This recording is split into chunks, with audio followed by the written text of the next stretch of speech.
Assalamualaikum warahmatullahi wabarakatuh. Salam sejahtera untuk kita semua. Perkenalkan, nama saya Dr. Albert Walter Aridan Tanggung MPD. Saya merupakan salah satu dosen di Fakultas Ilmu Keolahragaan di program studi Ilmu Keolahragaan.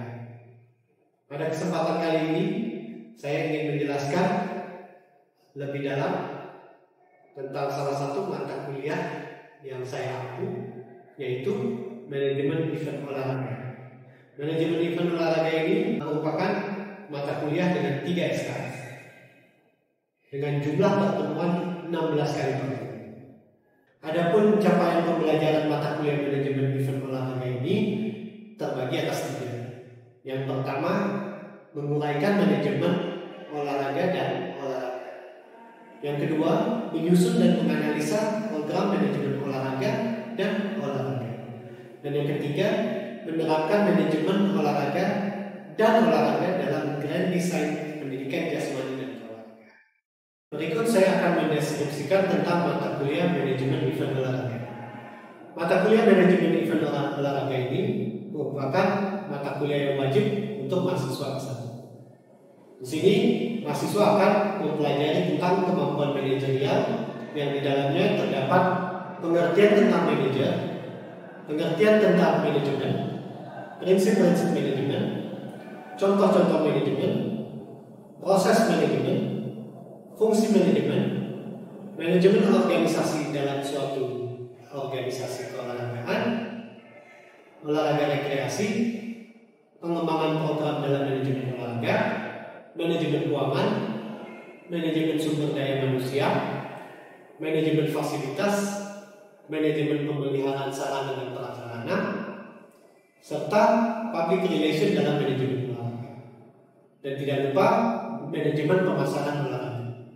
Bahan kajian dalam manajemen event olahraga ada 2. Yang pertama, masuk dalam ruang lingkup, itu di dalamnya ada proses manajemen organisasi untuk mencapai tujuan hidup penjas dan olahraga, lalu manajemen olahraga, lalu keempat olahraga rekreasi, fitness terbuka dan program olahraga, kelima kompetisi olahraga antar pelajar dan mahasiswa, dan yang keenam program penjas dan olahraga. Kedua dalam bahan kajian adalah fungsi-fungsi manajemen olahraga. Di situ ada 3. Yang pertama adalah pengawasan SDM, lalu yang kedua pengembangan program, dan yang ketiga adalah manajemen fasilitas. Lalu metode pembelajaran yang digunakan dalam mata kuliah manajemen event olahraga itu adalah dengan ceramah, lalu kita lakukan dengan diskusi, dan kita lakukan dengan praktek. Selanjutnya kita juga menggunakan project based learning untuk mata kuliah event olahraga.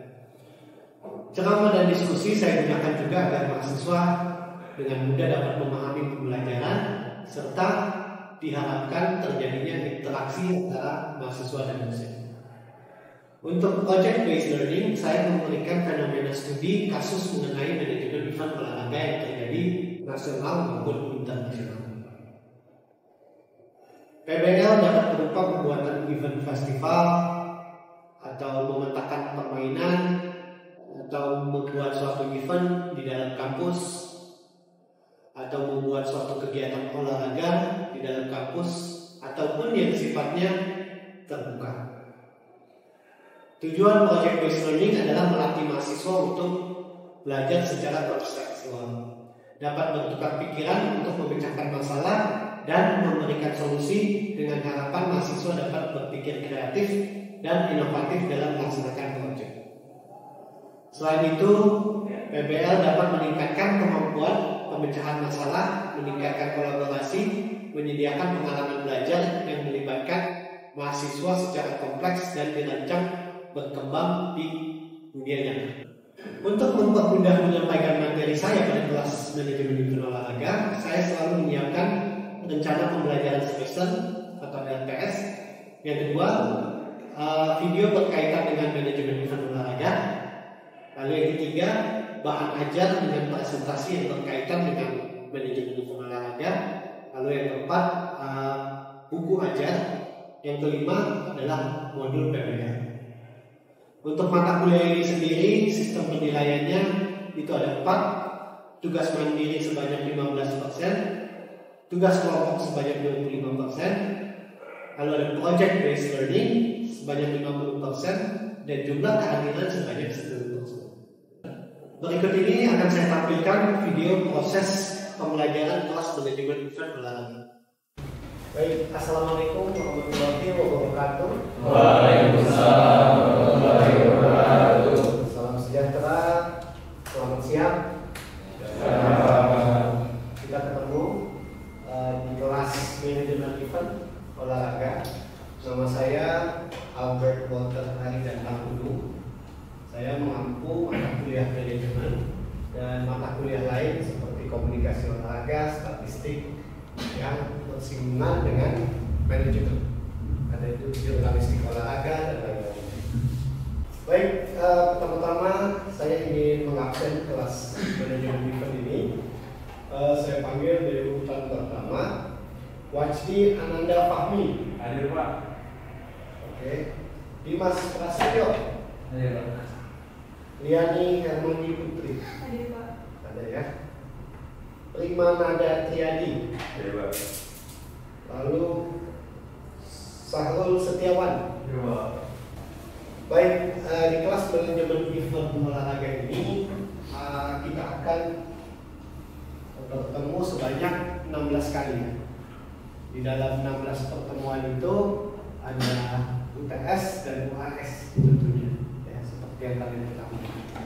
Saya jelaskan sedikit pertemuan pertama dari kelas manajemen event itu adalah yang pertama pengenalan ya. Yang kedua adalah pendahuluan, apa sih yang dimaksud dengan manajemen event. Lalu yang ketiga prinsip-prinsip manajemen. Di situ kalian mesti ketahui apa sih manajemen itu, apa sih prinsipnya, dan apa kaitannya dengan olahraga, khususnya olahraga di Indonesia. Lalu di pertemuan ketiga kita masuk ke dalam contoh kasus di dalam manajemen event. Baru di pertemuan kelima kita nantinya akan membahas tentang manajemen SDM, sumber daya manusia. Bagaimana sih kita mengelola SDM yang ada di dalam suatu manajemen event. Lalu pertemuan berikutnya kita akan mempelajari tentang manajemen keuangan. Bagaimana sih kita menyusun anggaran untuk suatu event, bagaimana kita membuat laporan keuangan untuk event itu. Dan event-event itu nanti didefinisikan ke single event dan multi event. Di single event itu kalian tahu bedanya single event dan multi event? Tahu? Apa itu single event? Itu biasanya satu cabang olahraga itu. Kalau multi event lebih dari satu. Ya, betul ya. Jadi kalau single event contohnya apa? Ada yang tahu? Piala Dunia. Piala Dunia itu namanya single event. Karena cuma mempertandingkan satu jenis olahraga. Lalu kalau multi event contohnya Olimpiade, ya, yang paling besar Olimpiade. Sebenarnya nama aslinya itu Summer Olympic Game, ya, Olimpiade musim panas. Tapi di dunia dikenal sebagai Olympic Games karena ada beberapa negara yang punya musim sebanyak mereka yang kita ada musim dingin, musim panas. Kayak kita kan nggak ada musim dingin, makanya kita lebih mengenal Summer Olympic Games, makanya lebih sering disebut dengan Olympic Games. Lalu kalau di tingkat Asia-nya, Asia ya, mempertandingkan 55 negara. Itu terakhir kali kita mempertandingkan 55 negara. Yang nggak tahu kalau berlebihan Asia. Lalu kalau regional, panjangannya apa sih Games? Southeast Asia Games ya. Jadi negara yang ada di Asia. Ada berapa negara? 11 negara. Ya, lanjut di pertemuan berikutnya nanti kita akan mempelajari tentang manajemen P3K atau manajemen yang lainnya. Kita akan pelajari semua manajemen jurnalistik, manajemen media dan segala macamnya yang ada di dalam media, di dalam manajemen event. Ini adalah sektor model manajemen olahraga yang tradisional ya di dunia, yang biasa dipakai dan Indonesia juga pakai ya. Jadi model manajemen olahraga itu dibagi 3. Itu ada sektor negeri, ada sektor non-profit, dan ada sektor komersial. Mungkin ada yang tahu apa bedanya sih? Apa sih sektor negeri itu? Ya kalian bisa baca di sini ya. Pemerintah pusat, contohnya apa? Kementerian Pemuda dan Olahraga. Lalu di bawahnya pemerintah provinsi apa?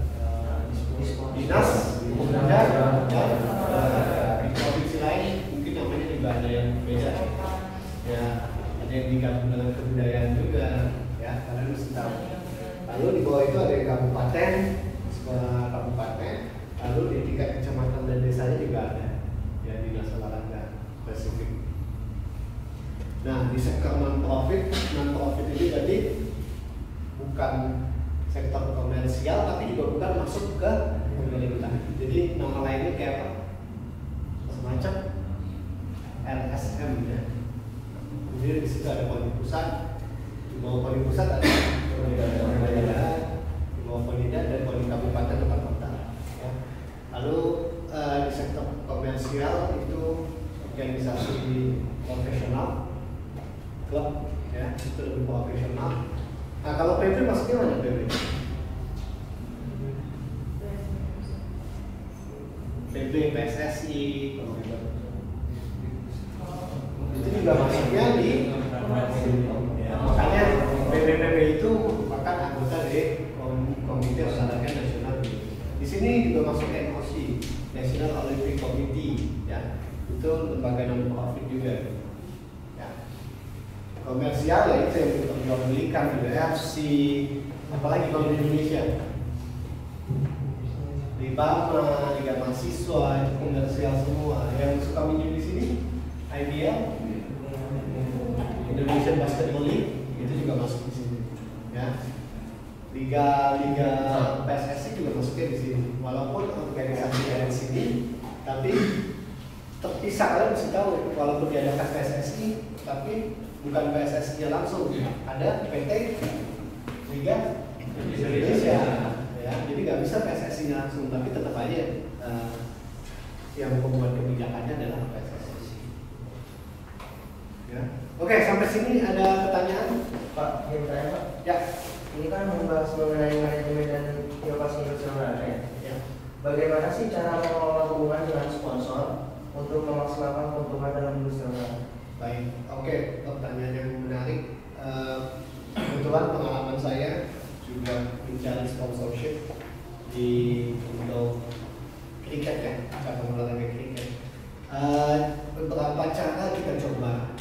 Ya. Yang pertama kita mesti identifikasi dulu pastinya apa sih, mesti SWOT analisis, strength, weakness, obstacle, sama threat. Jadi kekuatan kita apa? Strength. Kelemahan kita apa? Weakness. Terus obstacle, hambatannya apa sih? Obstacle itu hambatan.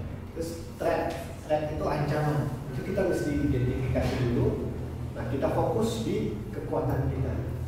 Kekuatan kita ini akan kita kita buat untuk menjual ke company, ke perusahaan-perusahaan. Jadi kita tuangkan ke dalam suatu proposal semua strength kekuatan kita, lalu kita jual ke perusahaan. Dan itu tidak gampang gitu prosesnya. Dan kita coba juga identifikasi perusahaan apa sih yang cocok untuk sponsor kita. Misalnya kemarin kita dapat Clean and Clear. Nah kita awalnya identifikasi dulu nih apa aja sih perusahaan yang cocok gitu untuk olahraga kriket. Oh, olahraga kriket ini banyak di bawah panas matahari gitu. Kita coba deketin sponsor-sponsor yang hubungannya sama sunscreen. Oh mau kita fokus di situ proposal yang kita buat, lalu kita masukin. Tentunya kita ada dialog-dialog gitu dan itu semua yang penting tuh komunikasi sih.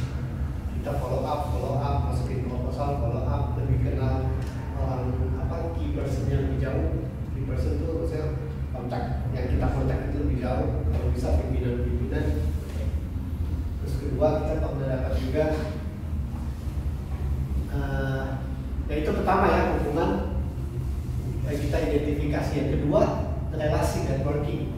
Dari teman ke teman, makanya kita juga mesti supel, kita mesti bisa gaul, komunikasi gitu. Ada pertemuan apa kita datang, kita buat apa? ID, apa namanya? Kartu nama. Jadi ketemu kalau di meeting apa, conference atau apa, kita siapin kartu nama, kita switch, kita tekan di tempat. Oke. Jadi kita bisa diskusi apa yang menguntungkan bagi kita, apa yang menguntungkan bagi dia, itu bisa. Ya, networking juga penting. Ya, pertama itu identifikasi ya kita sama target sponsor kita. Kedua itu ya tadi apa, networking. Oke. Baik, ada pertanyaan lagi? Izin, Pak? Ya. Untuk saya sendiri sama sekali belum punya pengalaman bidang bisnis ya, Pak. Ya. Saya mau bertanya bagaimana sih awal untuk merintis bidang bisnis di dalam olahraga? Oke, baik. Pertanyaan yang baik ya. Erat kaitannya dengan, berarti kaitannya dengan manajemen event ya, yang kita pelajari. Bagaimana sih kita membangun suatu bisnis? Yang pertama, ya kita pasti harus punya modal gitu. Gimana cara kita dapat modal? Ya kita mesti cari relasi networking, bisa juga pinjam ke bank, atau kalau kalian punya modal yang cukup ya kita bisa mulai gitu. Tapi yang paling penting kita punya bisnis plan. Kamu mau bangun sesuatu ya mesti punya bisnis plan. Bisnis plan itu saya pernah ajarin kalian 5W1H. Ya sama aja, buat proposal, buat bisnis plan, di dalamnya itu ada 5W1H. Pertama, W pertama. Why? Apa yang mau kamu bangun di bisnis ini? Kedua, why? Kenapa kamu membangun bisnis ini? Ya, kamu udah teliti belum target marketnya apa aja? Kamu udah teliti nggak ini yang akan dibutuhkan oleh orang Indonesia, atau kamu buat di Jakarta, buat masyarakat Jakarta, atau buat masyarakat UNJ, itu yang dibutuhkan nggak? Yang ketiga, kapan kamu akan mulai? Kapan kamu buat timeline juga yang seperti saya ajarin sebelumnya? Timeline ini buat bulan 1, ini mesti buat bulan 2, mesti selesai deadline-nya. Kalau nggak ada itu, kita mungkin habis uangnya buat persiapan untuk bisnis gitu. Terus yang keempat, where, di mana? Apa kalau kamu mau buat kios untuk jualan, atau kalau jasa kamu buat di rumah gitu, tapi announcement-nya pakai sosial media segala macam. Terus siapa di dalamnya? Siapa yang terlibat di dalamnya? Siapa stakeholdernya? Siapa pemegang sahamnya? Kamu ngajak dia. Terus siapa target marketnya? Itu udah detail semua. Ya. Terus how ya, bagaimana bisnis ini dijalankan? Ya, step by step bagaimana bisnis ini dijalankan. Nah, ini skill dasar yang kalian perlu ketahui dalam manajemen. Ya. Yang pertama, komunikasi. Kemampuan komunikasi salah satu skill yang paling penting yang kalian harus miliki. Ya. Verbal maupun non verbal. Apa bedanya? Gampang verbal ya udah bahasa, ucapan, percakapan itu verbal. Non verbal itu apa? Body language, kelipan mata, segala macam itu maksudnya non verbal. Terus yang kedua, selain komunikasi kalian teliti, ya. Nanti kalian kerja pasti aja di dunia mahasiswa di kampus ini juga pasti buat kesalahan. Tapi gimana kalian mau minimalisasi kesalahan itu sekecil mungkin?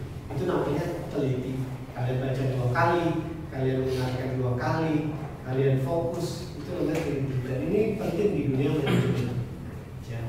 Lalu problem solving, kamu mesti punya kemampuan untuk memecahkan masalah. Ya.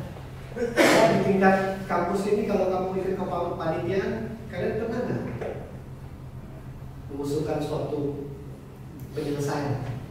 Pernah nggak? Pernah. Ya berarti itu problem solving. Karena ini nanti mungkin kalian akan ketemu tiap saat. Saya ketemu tiap hari di kampus ini. Saya ketemu tiap hari di cabang olahraga kriket. Masalah yang harus diselesaikan di lapangan. Orang berantem karena masalah peraturan olahraga segala macam. Kita mesti punya kemampuan problem solving. Lalu time management ini juga penting. Kelas saya jam 8. Siapa yang selalu datang telat jam 8? Kalau lagi kamu, ya selain kamu, saya tetap ke lapangan.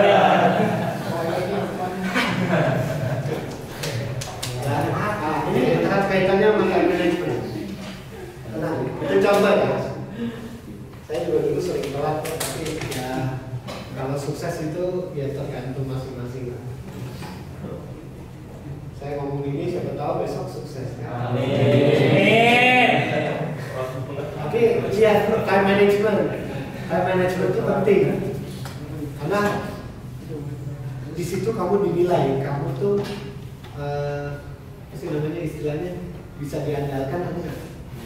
Time management. Jangan jam 8 datang jam 8 atau jangan jam 8 dan datang jam 9. Itu time management penting. Kamu telat sedikit. Saya kalau lihat time management apalagi di gunung kan, saya sudah di gunung dulu.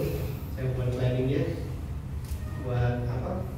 Pos A ke pos B itu berapa menit, berapa kilogram yang saya mesti bawa ke handphone saya, berapa jumlah air minum. Wah, di gunung ini nggak ada air minum sama sekali, nggak ada sungai.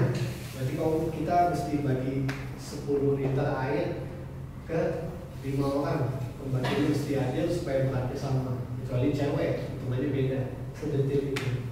Nah, pengalaman time managementnya apa?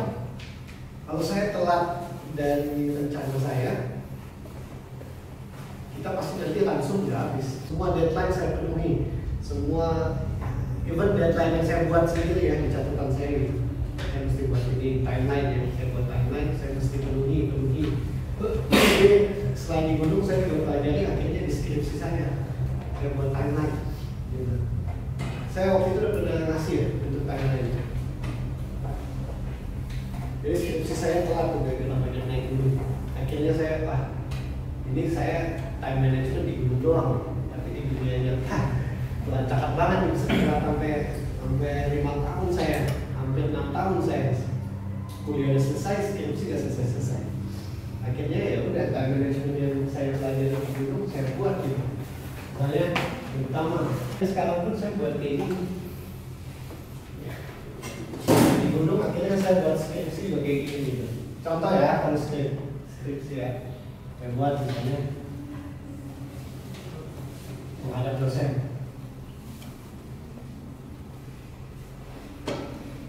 Terus bab 1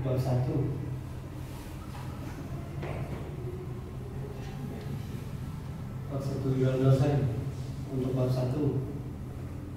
Ini contoh ya, jadi bisa kalian ubah-ubah. Ini yang bikin saya akhirnya saya mesti buat ini nih supaya selesai skripsi saya.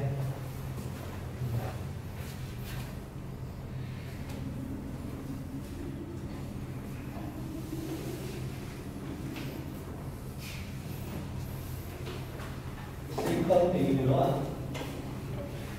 Tapi ya sangat membantu ini, soalnya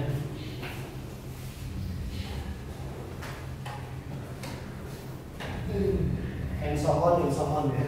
Jadi ini 1, 2, 3, 4. 1, 2, minggu kedua, minggu ketiga, minggu keempat. Ya. Menghadap dosen. Saya mesti minggu pertama ini selesai. Bab 1 saya minimal nih 2 minggu. Persetujuan dosen ya di akhir minggu yang ketiga inilah mesti selesai. Bab 4 berarti kalau disetujui ini langsung ke sini.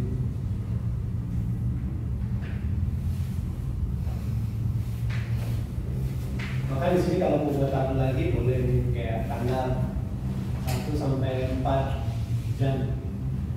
Ini 5 sampai 15 bla bla bla. Ini saya buat sampai akhirnya di sini sidang. Sini. di sini sidang. Akhirnya ya ini saya tempel di kamar saya, di tembok saya tempel, itu saya tandai. Akhirnya saya membantu banget. Dan ini akhirnya saya pakai sampai sekarang. Semua event saya, kejuaraan internasional, pelapon, pon, itu semua saya buat timeline. Sehingga kalau 4 mingguan sama semua panitia saya bawa. Ini apa nih perkembangannya? Udah selesai belum? Minggu depan udah mesti selesai. Minggu depan udah bahas yang lain soalnya. Selanjutnya terus belajar. Ya. Ada lagi teamwork. Kalian mesti teamwork. Kalian udah biasa kan? Ya panitia. Jangan kadang-kadang mesti profesional. Nggak usah kadang-kadang temen saya nih kerjanya dikit nih. Terus saya udah ini buat kamu. Apalagi masih di tingkat kampus ya universitas. Udah legowo aja gitu. Nggak usah mikirin orang lain. Gitu. Mereka kalau mau maju ya udah. Tapi kita tunjukin bahwa kita bisa kerja bersama tim. Lalu melek teknologi. Apalagi angkatan kalian, generasi kalian ini sangat penting. Kalau teknologi makin maju, gunain semua teknologi yang ada saat ini. Ya. Siapa di sini yang pakai ChatGPT? Nggak apa-apa. Itu artinya. Oh ya. Ya itu salah satu kalian melek teknologi. Apalagi selain ChatGPT? OpenAI buat presentasi juga udah bisa sekarang ya. Ya walaupun masih jawabannya sebenarnya agak mirip ya.